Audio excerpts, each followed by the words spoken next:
Movie का नाम है यूसिकी। कहानी के शुरू में हमें दो गैम्बलर्स जुआरी दिखाए जाते हैं जो बैठे जुआ खेल रहे थे, जिनमें से एक का नाम बाकू था जबकि दूसरा एक मशहूर काकीरो क्लब का लीडर था। अब जहाँ पर बैठे ये दोनों जुआ खेल रहे थे वो क्लब काकीरो था। ये जापान का सबसे मशहूर क्लब था। इसने बहुत सी मशहूर गैम्बलिंग गेम्स को बनाया था। इस क्लब में गवर्नमेंट के भी बहुत से लोग शामिल थे। ये ऑर्गेनाइजेशन इतनी ज्यादा मजबूत थी कि यहाँ पर गवर्नमेंट को भी चैलेंज किया जा सकता था। यहाँ पर बाकू काकीरो क्लब के लीडर को डायरेक्ट चैलेंज करता है और ये कहता है कि अगर वो इस गेम में उससे हार गया तो वो उसे मार भी सकते हैं। मगर जो क्लब का लीडर था वो अपनी जगह किसी और को खेलने का कहता है। इनका खेल शुरू हो गया था। यहाँ पर जो रेफरी था वो इन दोनों को बताता है कि आप लोगों की गेम ये है कि आपने बस सोचकर ये बताना है कि यहाँ से 1 घंटे के अंदर अंदर कोई प्लेन गुजरेगा या नहीं। यहाँ पर बाकू कहता है कि यहाँ से प्लेन 1 घंटे के अंदर लास्ट में गुजरेगा। मगर काकीरो क्लब इतना ज्यादा पावरफुल था वो सभी फ्लाइट्स को रुकवा देते हैं, जिस वजह से अब कोई भी प्लेन वहाँ से नहीं गुजर सकता था। बाकू ने भी जो चाल खेली थी, यानी कि उसने भी जिस प्लेन को हायर किया था कि वो यहाँ से गुजरेगा, वो भी नहीं गुजर, क्योंकि क्लब के लीडर ने उसके पायलट को भी मरवा दिया था। ये गेम तो बाकू हार जाता है। उसकी हार का ऐलान कर दिया गया था। इसी वजह से बाकू के कहने के मुताबिक कि अगर वो हार गया वो उसे मार सकते हैं। रेफरी अपनी गन निकाल कर उसे मारने लगता है। तभी यहाँ का जो लीडर था वो उसे मना करता है और ये कहता है बाकू ये शहर छोड़कर कहीं और चला जाएगा और उसकी मेंबरशिप भी काकीरो क्लब से खत्म कर दी गई थी। इसके बाद सीन शिफ्ट होता है और हमें 3 साल बाद का वक्त दिखाया जाता है, जहाँ पर हम बाकू को एक छोटे से टाउन में घूमते हुए देखते हैं। अब ये एक ग्रुप के पास आया था जो बैठे जुआ खेल रहे थे। उनमें एक आदमी जिसको कोई भी हरा नहीं पा रहा था। बाकू यहाँ पर 1 मिलियन की शर्त लगाता है और उस गेम को जीत भी गया था। पर जो आदमी बार बार गेम को जीत रहा था उसने अपने डाइस में मकनातीस लगाए हुए थे, जिस वजह से वो इस गेम को बार बार जीतता था। उस आदमी के राज को भी बाकू सबके सामने ले आता है। वहाँ पर जितने भी लोग थे जो उसके साथ खेल रहे थे अब वो उसे मारने लगते हैं। शाम को बाकू अपने एक दोस्त से मिलता है जो उसे बताता है कि तुम्हारी तरह ही कोई है जो काकीरो क्लब के लीडर को हराना चाहता है, जैसे कि 3 साल पहले बाकू ने कोशिश की थी। वो एक रिसर्चर है, उसका नाम इकी है। उसके लैब में एक बहुत बड़ा धमाका हुआ जिसमें उसके सभी साथी मारे गए। अब इकी काकीरो क्लब के लीडर को हराना चाहता है और वो वहाँ पर जाकर सबसे ऊंची पोजीशन लेना चाहता है। सब बातें सुनकर बाकू भी जापान के शहर टोक्यो वापस जाने का फैसला करता है, क्योंकि वो भी काकीरो क्लब के लीडर से अपनी हार का बदला लेना चाहता था। इसके बाद हमें एक गैम्बलिंग जुए की गेम को दिखाया जाता है जो इकी बैठा मिनिस्टर के साथ खेल रहा था, पर बहुत जल्दी वो मिनिस्टर को हरा देता है। इस बात पर मिनिस्टर को बहुत गुस्सा आया था।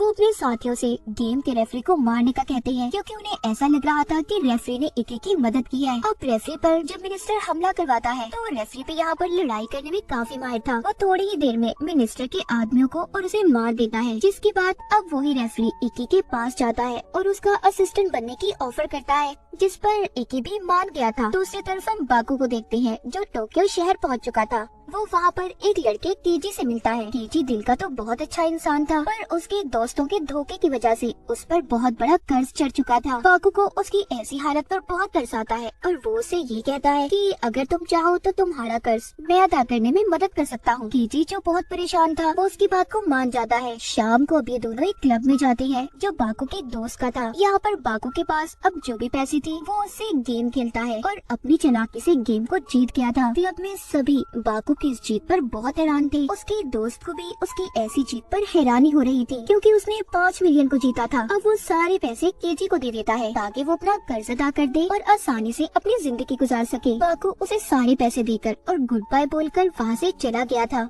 क्योंकि वो केजी की जिंदगी को ऐसे अपने साथ खतरे में नहीं डाल सकता था। इसके बाद हम केजी को देखते हैं जिसने अपना सारा कर्ज अदा तो कर दिया था, मगर अब उसकी जिंदगी में कोई और मकसद नहीं रहा था, इसीलिए वो अपनी लाइफ में भी काफी बोर हो चुका था। उसके पास पैसे थे, मगर जब वो बाकू के साथ था तो उसने उस वक्त अपनी जिंदगी को ज्यादा एंजॉय किया था। दूसरी तरफ हम बाकू को देखते हैं जो अब इकी तक पहुंच गया था। वो उसे अपने साथ गेम खेलने का चैलेंज करता है, पर अब बाकू काकीरो क्लब का मेंबर नहीं था, इसलिए इकी उसके साथ गेम खेलने से मना कर देता है। जिसके बाद बाकू अपने दोस्त के पास क्लब में जाता है। वो उससे मदद मांगता है क्योंकि वापस से वो काकीरो क्लब का मेंबर बनना चाहता था। उसकी दोस्त बाकू से कहती है कि तुम्हें किसी ऐसे इंसान को तलाश करना होगा जो खुद तुम्हें अपनी मर्जी से क्लब की मेंबरशिप उसका कार्ड तुम्हारे हवाले कर दे, तभी तुम दोबारा काकीरो क्लब के मेंबर बन सकते हो। उसकी दोस्त उसे एक बड़े आदमी के बारे में बताती है जिसके पास काकीरो क्लब की मेंबरशिप थी। वो कहती है वो आदमी तुम्हारे काम आ सकता है, पर वो थोड़ा पागल है, तुम्हें संभल कर उससे मिलना होगा। वो ही है जो तुम्हें अपनी मेंबरशिप दे सकता है। बाकू की दोस्त उसे कुछ और बताती, वो उसकी आधी बात सुनकर वहाँ से चला गया था। अब जब बाकू जा रहा था तो उसे दोबारा केजी मिलता है, जो दोबारा से उसे ये कहता है कि मैं दोबारा से तुम्हारे साथ रहना चाहता हूँ। बाकू उसकी बात को मान गया था और अब ये बूढ़े आदमी से मिलने का प्लान बनाते हैं, जिसके बारे में बाकू की दोस्त ने इसे बताया था। इनका प्लान ये था कि दोनों उस बूढ़े आदमी के पास गरीब बनकर जाएंगे। अब ये ऐसा ही करते हैं। इनका प्लान कामयाब भी हो गया था। वो बूढ़ा आदमी इनकी ऐसी हालत देखकर इन्हें गैम्बलिंग जुआ खेलने की ऑफर करता है, जिसके बाद वो इन दोनों को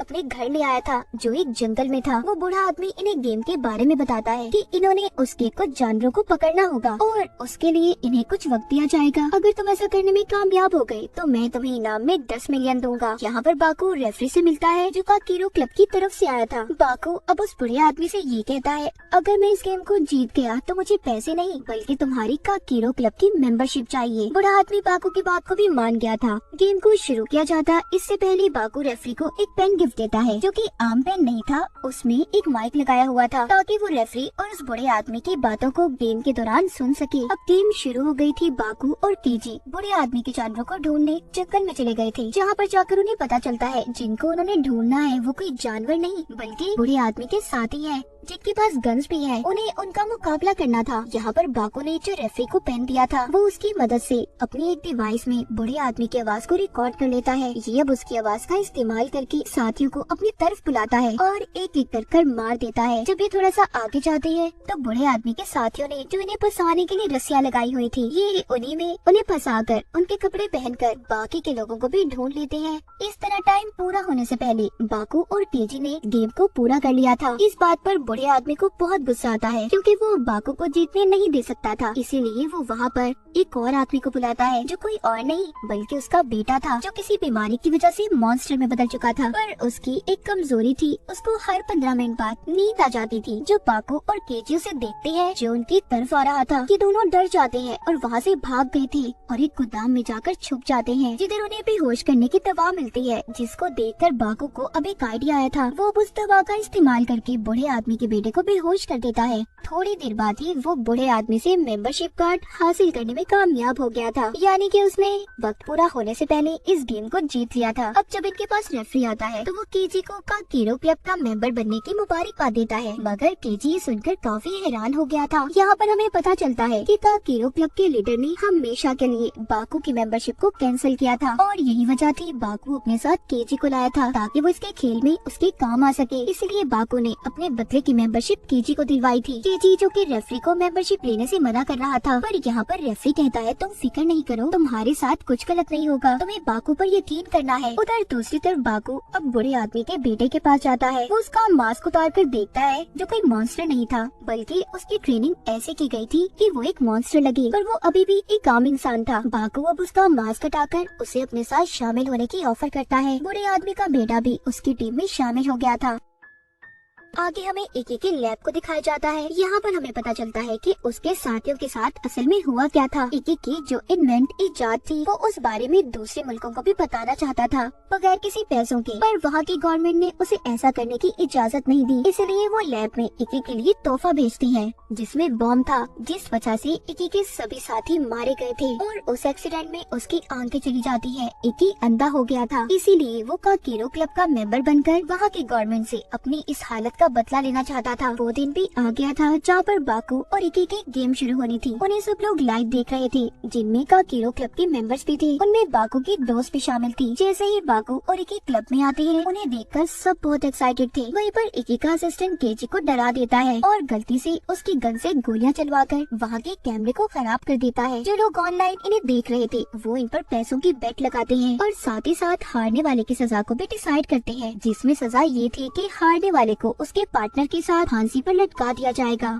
हम इसी दौरान काकीरो क्लब के लीडर को भी देखते हैं, जो ये सब देखकर काफी खुश हो रहा था कि लोगों ने उनकी गेम पर कितना पैसा लगाया है। इनकी गैम्बलिंग गेम शुरू हो गई थी। रेफरी बताता है कि हर प्लेयर को अपने ओपोनेंट यानी दूसरे से कार्ड लेना होगा बगैर देखे और फिर उन कार्ड्स को अपने कार्ड के साथ मैच करना है। इन्हीं में वो एक गोल्डमेट कार्ड्स के बारे में भी बताता है, जिनमें टोटल 5 तक नंबर थे। अगर किसी प्लेयर के पास टोटल 11 नंबर हुए तो वो हार जाएगा। यहाँ पर रेफरी ये भी कहता है कि आप दोनों किसी भी चाल का इस्तेमाल कर सकते हैं, मगर शर्त शर्त ये है कि दूसरे प्लेयर को इस बारे में कुछ भी पता न चले। पहला राउंड शुरू हो जाता है जिसमें इकी सही कार्ड लेता है, जबकि बाकू पहली बार में ही ओल्ड मेट कार्ड को चूज कर लेता है, जिसे देखकर सब परेशान हो गए थे। पर बाकू को तो जैसे कोई फिक्र ही नहीं थी, वो बिल्कुल रिलैक्स लग रहा था। दूसरी बार में बाकू गलत कार्ड लेता है, जिससे अब वो हार के काफी करीब था। ये देखकर उसकी दोस्त और केजी काफी परेशान थी, क्योंकि उन्होंने बाकू पर अपने सारे पैसे लगा दिए थे। तीसरी बार बाकू फिर ओल्ड मेट कार्ड लेता है, जिससे अब उसके नंबर टोटल 10 हो चुके थे। अब जब आखिरी राउंड शुरू होता है तो बाकू को एके के चाल का पता चल गया था। वो एक डिवाइस की मदद से उसके कार्ड को देख पा रहा था, इसीलिए बाकू अपना पसंदीदा बिस्किट खाता है और आखिरी राउंड को खेलना शुरू करता है। उसे पता चल गया था कि एके कैमरास की मदद से सब कुछ देख पा रहा है। वैसे तो वो अंधा था, पर किसी ने उसके अंदर ऐसी डिवाइस को लगाया था जो सीसीटीवी कैमरास के साथ जुड़ी थी। यहाँ पर बाकू